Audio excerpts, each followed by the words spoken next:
Hiya, welcome back to my channel. In this video, I'll be showing you how to make a reversible air bonnet in the most simplest way. If this is something you'd be interested in, please stay tuned while we delve into the video.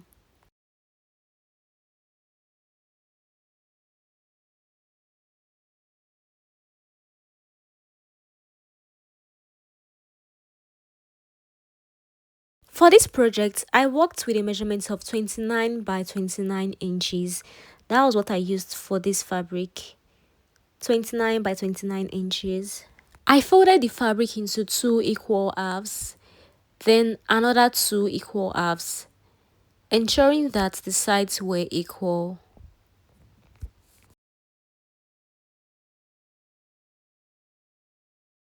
Afterwards, I measured 14 inches from the tip of the fabric round to form a cone, as you can see in the video.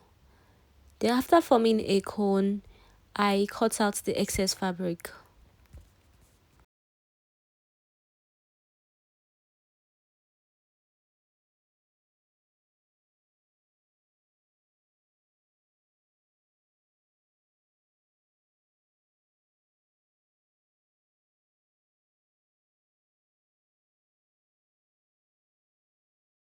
So I repeated the same step on the second fabric. Because I'm making a reversible air bonnet, I wanted to use two different types of fabric, or two different colors of fabric rather.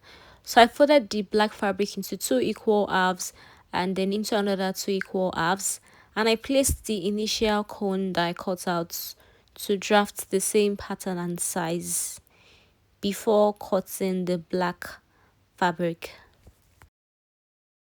So this was what I ended up with after cutting out the pattern. It's quite optional to pin down the edges of the fabric. I just felt it was a lot easier for me to ensure that all sides of the fabric were equal. Then the next thing I did was to pin the black fabric to the ash fabric. I ensured that the sides were equal and even. I used an office pin, or I used office pins rather, to pin both the two fabrics together before sewing. It just makes it a lot easier for you to sew once you have your fabric pinned together. You don't need to worry about the pattern, about the fabric drifting or becoming uneven. It makes it a lot more easier for you to just focus on stitching once you have your fabric pinned together. So I just pinned around like I demonstrated in the video. But before stitching, I marked out like about 3-4 inches where I did not stitch, and that part would enable me to on the fabric after stitching. So be mindful to keep or to mark out that space before you start stitching the fabrics together. So this was what I had after stitching the fabrics round, and I had the open space which was about 3 to 4 inches. Then I went out to notch the fabric round, and this is just to ensure that after turning the fabric outwards, the stitched part doesn't look rough and it appears smooth. So that's the essence of notching fabric after stitching at the edges. Then I went on to iron the fabric just to make it smooth and to remove the creases that you can see on it. Then I marked out 2 inches from the edge of the fabric, and these 2 inches would be the starting point for where I'm going to fix in the elastic of the air bonnet. So it depends on how close you want the air bonnet to be to the edge, or how well I say, depends on the style you want to go for. But I chose to just measure 2 inches from the edge of the air bonnet, and I did that round, and I went on to measure another 1 inch, and that was the space where the elastic band would fit in. So it depends on how small or big your elastic band is. So that was what I did round, and I went on to stitch both lines that I marked.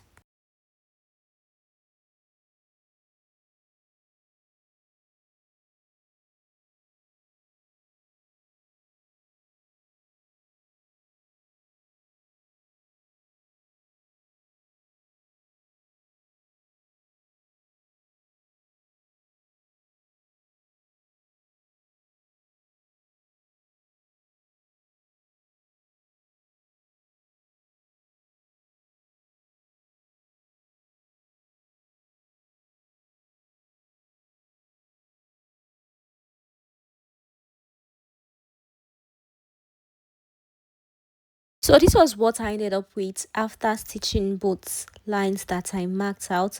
You remember the parts we left out? That was about the 3 to 4 inches we left out before stitching the outer parts of the air bonnet. So I left about 0.5 inches, which was the space that would enable me fit the elastic. So depending on the circumference of your head, that will determine the size of the elastic you would work with. So the circumference of my head is 22 and I worked with a measurement of 19 inches because after expanding it to 22, 19 inches worked better for me.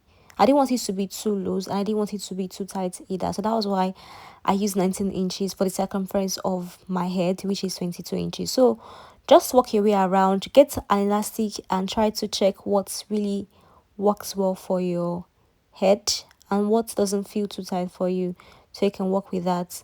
So I applied safety pin to the edges of the elastic and I passed it around the hole that I created for it, as you can see in the video. And after doing that, I tied both hands together and I tried to push them inside the hole that I created.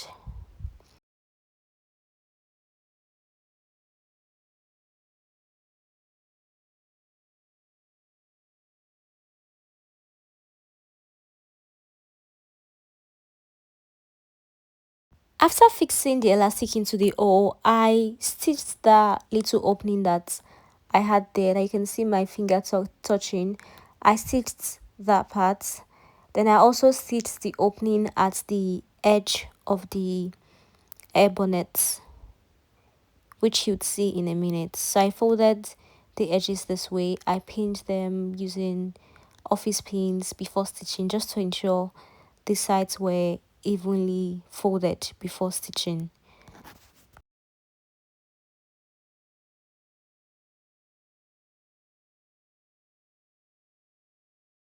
Yeah, so this brings us to the end of the video. If this is something you found really helpful, please remember to leave a comment and share to those that you think might benefit from the video. And let me know if this thing turned out really nice like mine did. And you can also check out the video on the top right corner if you would be interested in making a trendy baguette bag. See you in my next video. Take care. Bye.